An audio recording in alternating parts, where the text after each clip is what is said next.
নির্বাচনের ঠিক আগ মুহূর্তে বাংলাদেশের রাজনৈতিক আকাশে এক অদ্ভুত গুমট পরিবেশ তৈরি হয়েছে।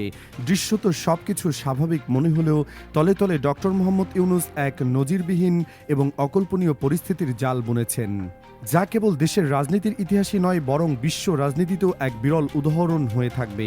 যারা ভাবছেন যে একটি দায়সারা গোছের নির্বাচনের মাধ্যমে ডক্টর ইউনূস ক্ষমতা ছেড়ে দিয়ে শান্তিতে অবসরে যাবেন, তারা সম্ভবত পরিস্থিতির গভীরতা আঁচ করতে পারছেন না। পর্দার আড়ালে এক বিশাল খেলার ছক তৈরি হয়ে গেছে। এই ছকটি এতটাই নিখুঁত এবং কঠোর যে পরবর্তী যে সরকারি ক্ষমতায় আসুক না কেন, তা সে বিএনপি হোক কিংবা জামায়াত, তাদের প্রতিটি কদম হতে হবে ডক্টর ইউনূসের তৈরি করা সেই নির্দিষ্ট সীমানার ভেতরে। অনেকে একে ফাঁদ বলছেন, কেউ বলছেন শিকল, আবার কেউ বলছেন এটি ২৪-এর গণঅভ্যুত্থানের চেতনাকে রক্ষা করার এক অভিনব রক্ষা কবচ। তবে শব্দ যাই হোক না কেন, বাস্তবতা হলো আগামী দিনের সরকারের হাত পা এখন থেকেই এক অদৃশ্য সুতোয় বেঁধে ফেলেছেন এই বিশ্ববরেণ্য ব্যক্তিত্ব। এই আলোচনার গভীরে প্রবেশের আগে আমাদের বুঝতে হবে যে ডক্টর ইউনূসকে যারা সহজ সরল একজন অর্থনীতিবিদ মনে করেছিলেন, তারা এখন রীতিমতো ভিমরি খাচ্ছেন। তিনি এমন এক কঠিন মাল হিসেবে নিজেকে প্রমাণ করেছেন যে তার তৈরি করা কাঠামোর বাইরে যাওয়ার ক্ষমতা এখন আর কারো নেই। এটা কোনো ব্যক্তিগত ক্ষমতার লড়াই নয়, বরং এক বিশাল রাষ্ট্র সংস্কারের নীল নকশা। আপনি যদি মনে করেন শেখ হাসিনার মতো ফ্যাসিস্ট হয়ে উঠবেন, তবে আপনার সেই স্বপ্ন শুরুতেই ধূলিসাৎ হয়ে যাবে। জুলাই বিপ্লবের যে রক্তক্ষয়ী সংগ্রাম এদেশ দেখেছে, সেই বিপ্লবের ফসল তথা জুলাই সনদ বাস্তবায়ন না করে ডক্টর ইউনূস কারো হাতে ক্ষমতা হস্তান্তর করবেন না, এটা এখন ধ্রুব সত্যের মতো স্পষ্ট। এই গ্যারান্টিটুকু তিনি কেবল মুখে দিয়ে ক্ষান্ত হননি, বরং রাষ্ট্রীয় কাঠামোর রন্ধ্রে রন্ধ্রে এমন সব পরিবর্তন নিয়ে এসেছেন যা চাইলেও পরবর্তী সরকার উপড়ে ফেলতে পারবে না। এমনকি বৈদেশিক নীতির ক্ষেত্রেও তিনি এক বিশাল পরিবর্তন এনেছেন। ভারতের সাথে সেই পুরনো কায়দায় মাখামাখি করে ক্ষমতা টিকিয়ে রাখার দিন এখন শেষ। যারা ভাবছেন ক্ষমতায় গিয়ে নিজের খোলাখুলিভাবে দেশ চালাবেন, তারা আসলে এক মস্ত বড় বিভ্রান্তির মধ্যে আছেন। সবচেয়ে বড় চমকটি অপেক্ষা করছে আগামী ৯ ফেব্রুয়ারি। পুরো পৃথিবী অবাক বিস্ময়ে তাকিয়ে দেখবে যখন নির্বাচনের মাত্র ৩ দিন আগে যুক্তরাষ্ট্রের সাথে বাংলাদেশের এক বিশেষ বাণিজ্য চুক্তি স্বাক্ষর করবে। পৃথিবীর ইতিহাসে নির্বাচনের ঠিক আগ মুহূর্তে এ ধরনের গুরুত্বপূর্ণ আন্তর্জাতিক চুক্তি করার নজির মেলা ভার। এর মানেটা অত্যন্ত গভীর। ডক্টর ইউনূস নিশ্চিত করেছেন যে বাংলাদেশের অর্থনৈতিক এবং কৌশলগত ভবিষ্যৎ যেন কোনো নির্দিষ্ট রাজনৈতিক দলের মর্জির উপর ঝুলে না থাকে।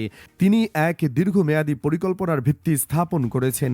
এই চুক্তির মাধ্যমে তিনি বুঝিয়ে দিচ্ছেন যে ক্ষমতার পালাবদল হলেও বাংলাদেশের গন্তব্য এখন থেকে সুনির্দিষ্ট এবং অপরিবর্তনীয়। যারা দ্রুত নির্বাচনের জন্য অস্থির হয়ে উঠেছিলেন, তারা এখন বুঝতে পারছেন যে ইউনূস সরকার সংস্কারের শর্তে ক্ষমতায় এসেছিল এবং সেই সংস্কারের পূর্ণতা দিয়েই তারা বিদায় নিতে চায়। তবে এই বিদায়টা হবে এক শক্তিশালী উত্তরাধিকার বা লিগ্যাসি রেখে যাওয়ার মাধ্যমে। সেই লিগ্যাসি হলো একটি নতুন বাংলাদেশ, যেখানে ক্ষমতার অপব্যবহারের সুযোগ হবে সীমিত। চট্টগ্রাম বন্দর নিয়ে সাম্প্রতিক সময়ে যে লঙ্কাকাণ্ড ঘটে গেল, তা এই পুরো পরিস্থিতির জন্য ক্ষুদ্র প্রতিচ্ছবি মাত্র। হাইকোর্টের রায় দিয়েছে যে বর্তমান অন্তর্বর্তী সরকার বন্দরের যে কোনো চুক্তি বা বিদেশিদের পরিচালনার দায়িত্ব দিতে পারে। বিএনপি এই সিদ্ধান্তের বিরোধিতা করে আন্দোলন করছে, কারণ তারা মনে করছে এর ফলে তাদের নিয়ন্ত্রণের জায়গাগুলো হাতছাড়া হয়ে যাবে। কিন্তু আশ্চর্যের বিষয় হলো, ইউনূস সরকার কেবল সেই সিদ্ধান্তে অটল থাকেনি, বরং কারা এই আন্দোলনের নামে চাঁদাবাজিকে প্রাতিষ্ঠানিক রূপ দিতে চাইছে তাদের একটি তালিকা তৈরি করে ফেলেছে। বিএনপি বা অন্য দলগুলো যারা ভেবেছিল ক্ষমতায় গিয়ে বন্দরের দখল নেবে এবং পুরনো স্টাইলে চাঁদাবাজি শুরু করবে, তাদের জন্য এটি একটি বড় সতর্কবার্তা। সরকার স্পষ্ট করে দিয়েছে যে নির্বাচনের একদিন আগেও তারা কঠোর সিদ্ধান্ত নিতে দ্বিধা করবে না। এমনকি নৌ পরিবহন উপদেষ্টা brigadier general doctor Sakhawat Hossain জরুরি সভা ডেকে যেভাবে সমস্যার সমাধান করেছেন, তাতে পরিষ্কার বোঝা যায় তারা কেবল ক্ষমতা ছাড়ার অপেক্ষাই নেই, বরং একটি পরিষ্কার এবং স্বচ্ছ ব্যবস্থা নিশ্চিত করে যেতে চান। সাংবিধানিক কূটকৌশলের ক্ষেত্রেও ডক্টর ইউনূস এক অনন্য পথ বেছে নিয়েছেন। আমাদের প্রচলিত সংবিধানে অনেক ফাঁকফোকর আছে যা অতীতে স্বৈরশাসকরা ব্যবহার করেছেন, কিন্তু এবার এক অদ্ভুত এবং নজিরবিহীন সিদ্ধান্ত নেওয়া হয়েছে। সাধারণত নবনির্বাচিত এমপিদের শপথ পড়ান স্পিকার বা ডেপুটি স্পিকার, কিন্তু যেহেতু এখন সেই পদগুলো শূন্য, তাই সিদ্ধান্ত হয়েছে যে আগামী ত্রয়োদশ জাতীয় সংসদ নির্বাচনে বিজয়ীদের শপথ পড়াবেন প্রধান নির্বাচন কমিশনার বা সিইসি। এই বিষয়টি শুরুতে সাধারণ মনে হলেও এর পেছনে রয়েছে এক বিশাল আইনি আইনি চাল। এই শপথ গ্রহণের প্রক্রিয়ার মাধ্যমেই মূলত এই অন্তর্বর্তী সরকারের যাবতীয় কর্মকাণ্ডের বৈধতা নিশ্চিত করা হবে।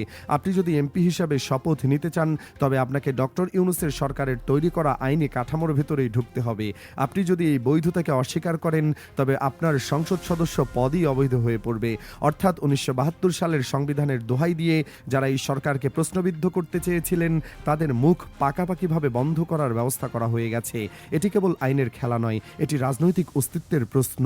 অনেকের মনে প্রশ্ন জাগতে পারে যে বিএনপি কেনই এই পরিস্থিতির সামনে এত অসহায়। বিএনপি দীর্ঘ সময় ক্ষমতার বাইরে থেকে এখন ক্ষমতায় আসার জন্য মরিয়া, কিন্তু তারা ভারতের সাথে সুসম্পর্ক রাখা এবং পুরনো ঘরানার রাজনীতি করার যে বাসনা লালন করছে, ডক্টর ইউনূসের তৈরি করা সাচ বা কাঠামোর কারণে তা বাস্তবায়ন করা প্রায় অসম্ভব হয়ে পড়বে। অন্যদিকে জামায়াত এই পরিবর্তনের সাথে নিজেকে মানিয়ে নিতে অনেকটাই প্রস্তুত। তারা ইউনূসের লিগ্যাসি বা উত্তরাধিকার বহন করতে রাজি, কিন্তু বিএনপির জন্য এটি মেনে নেওয়া কঠিন হয়ে পড়ছে। কারণ ডক্টর ইউনূস যে ব্যবস্থা গড়ে তুলেছেন তাতে রাজনৈতিক দলগুলোর চাবিকাঠি আর কেবল তাদের হাতে থাকছে না। জনগণের আকাঙ্ক্ষা এবং জুলাই বিপ্লবের চেতনা এখন একটি প্রাতিষ্ঠানিক রূপ পেয়েছে। এই রূপরেখার বাইরে যাওয়া মানেই হচ্ছে জনগণের মুখোমুখি হওয়া। ডক্টর ইউনূস এমন এক পরিস্থিতি তৈরি করেছেন যেখানে পরবর্তী সরকারকে বাধ্য হয়ে সুশাসন এবং জবাবদিহিতার পথে হাঁটতে হবে। পুলিশের গুলিতে নিহতের ঘটনায় একের পর এক মামলার রায় এবং অপরাধীদের বিচারের মুখোমুখি করার যে প্রক্রিয়া চলছে তাও এই ধারাবাহিক অংশ। ডক্টর ইউনূস এবং তার উপদেষ্টা পরিষদ চান না যে ভবিষ্যতে কোনো সরকার এসে এই অপরাধীদের ক্ষমা করে দিক বা বিচার প্রক্রিয়া ধামাচাপা দিক। তারা এমন সব নথিপত্র এবং আইনি ভিত্তি তৈরি করে যাচ্ছেন যা যে কোনো নির্বাচিত সরকারের জন্য উপেক্ষা করা কঠিন হবে। বিশেষ করে জুলাই হত্যাকাণ্ডের বিচারকে তারা এমন এক পর্যায়ে নিয়ে যাচ্ছেন যেখানে শুধু পিছু হটার কোনো পথ নেই। এটি মূলত সেই ফাঁদ যা কেবল অপরাধীদের জন্য নয়, বরং আগামী দিনের সম্ভাব্য স্বৈর শাসকদের জন্য এক বিশাল প্রতিবন্ধকতা। আপনি চাইলেই আর লাশের উপর দিয়ে রাজত্ব করতে পারবেন না। এই নৈতিক এবং আইনি দেয়ালটি ডক্টর ইউনূস অত্যন্ত শক্তভাবে গড়ে তুলেছেন। বিশ্ব রাজনীতিতে ডক্টর ইউনূসের যে গ্রহণযোগ্যতা তাকে তিনি বাংলাদেশের স্বার্থে এক চমৎকার ঢাল হিসেবে ব্যবহার করছেন। তিনি জানেন যে দেশের ভেতরের রাজনৈতিক শক্তিগুলো তাকে সরিয়ে দেওয়ার জন্য ছটফট করছে, তাই তিনি আন্তর্জাতিক সম্প্রদায়ের সাথে এমন বন্ধনে বাংলাদেশকে জড়িয়ে দিচ্ছেন যা ছিন্ন করার কোনো সাধারণ রাজনৈতিক দলের পক্ষে সম্ভব নয়। যুক্তরাষ্ট্রের সাথে ওই বাণিজ্য চুক্তিটি এই বিশাল পরিকল্পনার একটি অংশ। এটি কেবল ব্যবসার চুক্তি নয়, এটি একটি রাজনৈতিক বার্তা। এই বার্তার মাধ্যমে তিনি প্রতিবেশী দেশগুলোকেও বুঝিয়ে দিয়েছেন যে বাংলাদেশ এখন আর কারো করুণার উপর নির্ভরশীল নয়। বাংলাদেশের পররাষ্ট্র নীতি এখন হবে আত্মমর্যাদা এবং জাতীয় স্বার্থের উপর ভিত্তি করে। যারা মনে করেছিলেন যে নির্বাচনের পর পুরনো দাদাগিরি ফিরে আসবে, তারা এখন ডক্টর ইউনূসের এই দূরদর্শী চালে পুরোপুরি কুপকাত। সবশেষে বলা যায় ডক্টর মোহাম্মদ ইউনূস কেবল একজন অন্তর্বর্তীকালীন প্রধান উপদেষ্টা নন, বরং তিনি আধুনিক বাংলাদেশের এক নতুন স্থপতি হিসেবে আবির্ভূত হয়েছেন।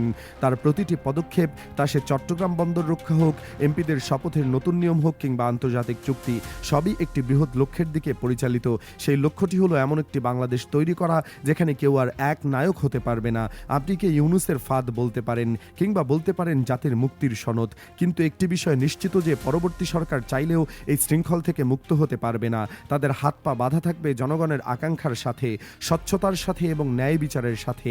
এটি বাংলাদেশের মানুষের জন্য এক দারুণ স্বস্তির খবর। ডক্টর ইউনূস দেখিয়ে দিচ্ছেন যে কিভাবে ক্ষমতার দাপট ছাড়াও বুদ্ধিমত্তা এবং দেশপ্রেম দিয়ে একটি রাষ্ট্রের ভুল পাল্টে দেওয়া যায়। যারা হালকাভাবে ভেবেছিলেন তারা এখন হারে হারে টের পাচ্ছেন যে কঠিন মাল ইউনূস আসলে কি জিনিস। এই শ্বাসরুদ্ধকর পরিস্থিতির মধ্য দিয়ে বাংলাদেশ এখন এক নতুন ভোরের দিকে এগিয়ে যাচ্ছে, যেখানে শাসকের চেয়ে শাসন ব্যবস্থাই হবে বেশি শক্তিশালী। আর এই পুরো চিত্রনাট্যের মূল কারিগর হিসেবে ইতিহাসের পাতায় নিজের নাম পাকাপাকিভাবে লিখে রেখেছেন ডক্টর ইউনূস। বাংলাদেশের সামনে এক অকল্পনীয় কিন্তু ইতিবাচক পরিবর্তনের হাতছানি যা উপেক্ষা করার সাধ্য কারণেই।